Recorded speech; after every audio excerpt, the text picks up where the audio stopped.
नवनवीन व्हिडिओ पाहण्यासाठी व आमच्या सोबत राहण्यासाठी चॅनलला सबस्क्राइब करायला विसरू नका। तर बघा काय निर्णय झाला मंत्रिमंडळाच्या याच्यात काय दिला सविस्तर माहिती पाहूया। बघा सदर बैठकीमध्ये प्रामुख्याने सद्यस्थितीत शालार्थ प्रणालीमधील सुधारित थकीत सुधारणा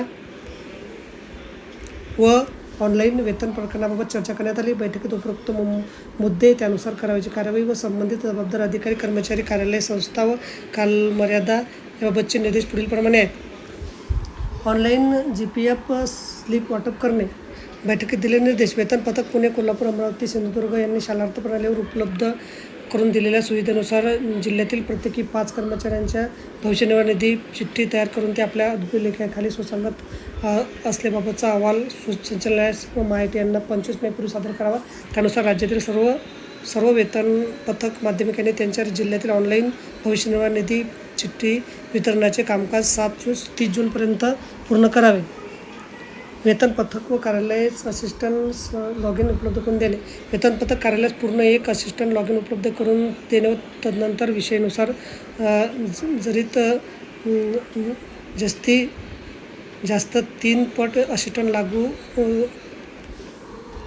लॉग इन संख्या वाढवणे। वेतन देयकाची हार्ड कॉपी संबंधित शाळेकडून मागणी पूर्णबाबत आधार लिंक ई साहित्य सुविधा सर्व मुख्याध्यापक वेतन पथक अधीक्षक यांना उपलब्ध करून देणे व केवळ DD1 यांचे डिजिटल स्वाक्षरी असलेले वेतन देयक ऑनलाईन स्वीकारणे।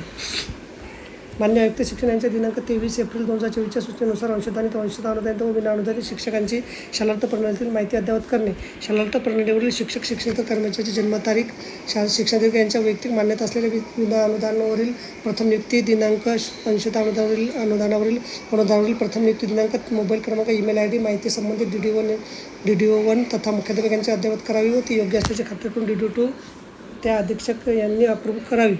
GPF परतावा वापरताना रक्कम आहरित करण्याबाबत वित्तीय अधिकार।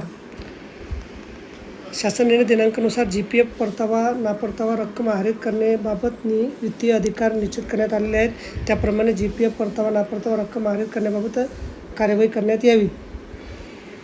संच मान्यता शालार्थ पोस्ट मॅपिंग कारवाई पूर्ण करणे।